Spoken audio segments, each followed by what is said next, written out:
Assalamualaikum warahmatullahi wabarakatuh. Anak-anakku sekalian yang saya cintai dan yang saya hormati, sebelumnya kita mengawali pembelajaran di kelas ini, marilah kita buka bersama-sama dengan bacaan doa. Semoga nanti apa yang kita pelajari bisa berkah dan ada manfaatnya semua ya. Anak-anakku sekalian yang saya hormati, mari kita mulai berdoa, dipimpin oleh ketua kelas. Mulai ketua kelas dipimpin doanya. Al-Fatihah. A'udzubillahi minasyaitonir rajim. Bismillahirrahmanirrahim. Alhamdulillahirabbil alamin. Arrahmanirrahim. Maliki yaumiddin. Iyyaka na'budu wa iyyaka nasta'in. Ihdinas siratal mustaqim. Shiratal ladzina an'amta 'alaihim ghairil maghdubi 'alaihim waladdallin. Amin.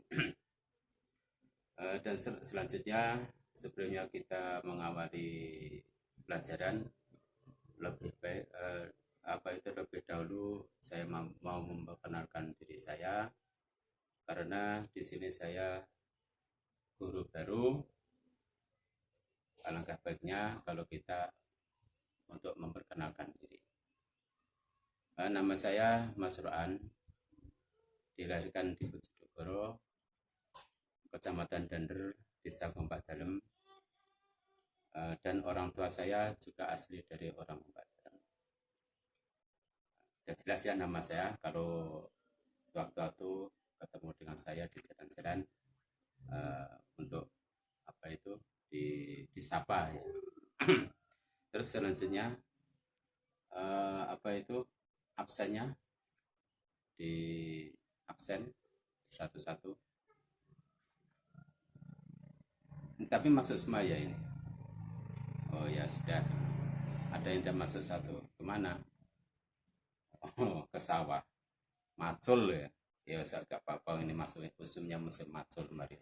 Musim yang garap sawah ya. Selanjutnya di sini ini saya diberi pelajaran yaitu usul fikih, karena di sini sekolahnya kelas 3 aliyah ya. Kelas 3 aliyah itu ada pelajaran yaitu usul fikih. Dan di sini saya mau menyampaikan usul fikih tentang pengertian pembagian hukum-hukum syara'. Hukum syara' itu ada 2 bagian ya, yaitu pertama hukum taklifi, yang kedua hukum wad'i. Adapun hukum taklifi itu ada 5, yaitu pertama ijab, kedua nadab, ketiga ibahah, keempat karohah, dan 5 tahrim. Itu kalau hukum taklifi. Hukum taklifi itu sifatnya itu sendiri-sendiri ya, tidak sama dengan hukum wad'i. Kalau wad'i itu sifatnya itu menjadi satu. Ijab itu dari kata wajabah, amarnya ijab. Kata-kata ijab itu hukum wajib. Hukum wajib itu harus dilaksanakan, kalau tidak dilaksanakan mendapatkan dosa. Makanya di situ kata-katanya ijab.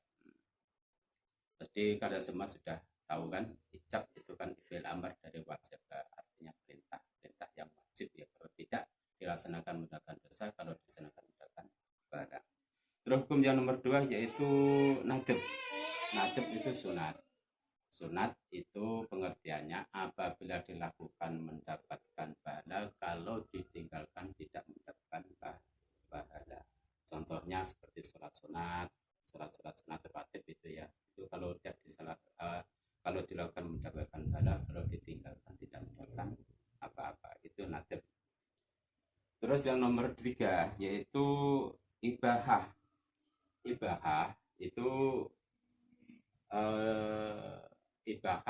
pengertiannya itu apabila dikerjakan tidak mendapatkan apa-apa, kalau tidak dikerjakan juga tidak mendapatkan apa-apa.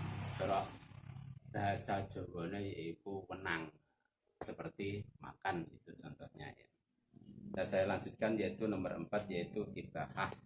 Ibahah itu sama dengan mubah. Yang nomor 5 yaitu takrim. Takrim itu cara pengertiannya apabila ditinggalkan mendapatkan pahala, kalau dijalankan mendapatkan dosa. Contohnya banyak kalau taruhan. Apa itu takrim? Seperti sholat. Sholat itu kalau ditinggalkan mendapat dosa. Kalau ditinggalkan mendapat dosa, kalau dijalankan mendapatkan pahala. Itu mengenai masalah hukum taklifi. Hukum taklifi ya, hukum taklif pengertiannya tadi seperti ini. Kitabullahi al-muta'alliqu bi af'al mukallafina iqtado'a aw tahiran aw watan, yaitu tuntutan-tuntutan Allah yang berhubungan dengan tuntutan-tuntutan Allah yang berkaitan dengan perbuatan-perbuatan mukallaf, baik berupa tuntutan, pilihan, atau menjadikan sesuatu sebagai sebab, syarat, sah, batil, dan seterusnya. Artinya itu kalau masuk pada hukum wad'iyah. Baik, sebelumnya kita melangkah pada hukum selanjutnya yaitu hukum wad'iyah, ada yang perlu ditanyakan dari kalian semua? Ada? Oh ya, apa? Bagaimana hukumnya puasa Ramadan hukumnya lupa niat pada bulan suci Ramadan? Hukumnya itu tidak sah ya kalau puasa Ramadan itu syarat sahnya niat itu harus di awalnya waktu. Kalau tidak di awalnya waktu maka puasanya tidak sah alias batal. Tapi masuk sampai batal tetap sampai dituntut itu sebagaimana orang yang puasanya tidak boleh makan ya dihadiahkan kepada orang lain. Terus meneruskan pertanyaan tadi, ada sebagian ulama itu yang menerangkan yang bahwasanya orang lupa niat di awalnya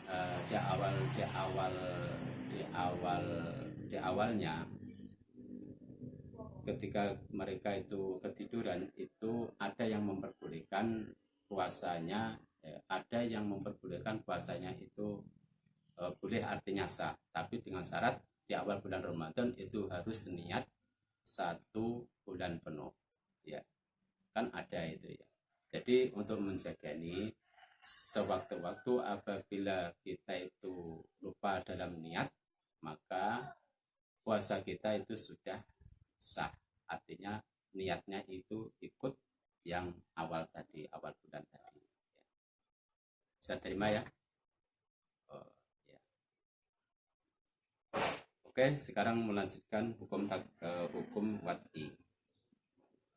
Hukum wad'i itu ada 5, yaitu pertama ada sebab, ada syarat, ada mane', ada sah fasid batil, dan ada asimah. Nah, ini semua hukum yang sudah taklifi itu menjadi satu itu ya. Artinya tidak seperti hukum taklifi. Kalau hukum taklifi itu kalau wajib ya butuhnya wajib kalau ditinggalkan mendapatkan dosa, kalau dilakukan mendapatkan pahala. Tapi kalau wad'i ini tidak. Contoh seperti begini, ada pertanyaan, kapankah bulan Ramadan itu dilakukan atau dilaksanakan? Apabila sudah waktunya. Terus contoh lagi seperti sholat duhur. Kapankah sholat duhur itu dilakukan? Yaitu apabila sudah tergelincirnya matahari. Itu dinamakan sebab. Nah, sebab itu ada hubungannya dengan syarat, mane', sah, fasid, dan asimah tadi. Karena sekarang waktunya sudah habis dan saya minta dari kalian semua pelajarilah pelajaran ini dengan sebaik-baik mungkin, karena orang belajar karena guru itu hanya bisa menyampaikan, tapi masalah pemahaman tapi masalah pemahaman itu hanya Allah lah yang memberikan. Jadi guru itu sekedar menyampaikan.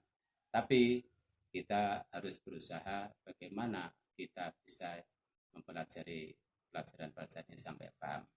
Masalah begini ya, orang belajar itu ada kalanya paham itu dari temannya, ada kalanya paham diterangkan, ada kalanya paham dipelajari sendiri.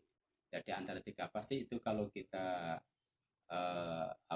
gunakan, insya Allah kita akan bisa memahami pelajaran-pelajaran kita pelajari pada hari ini.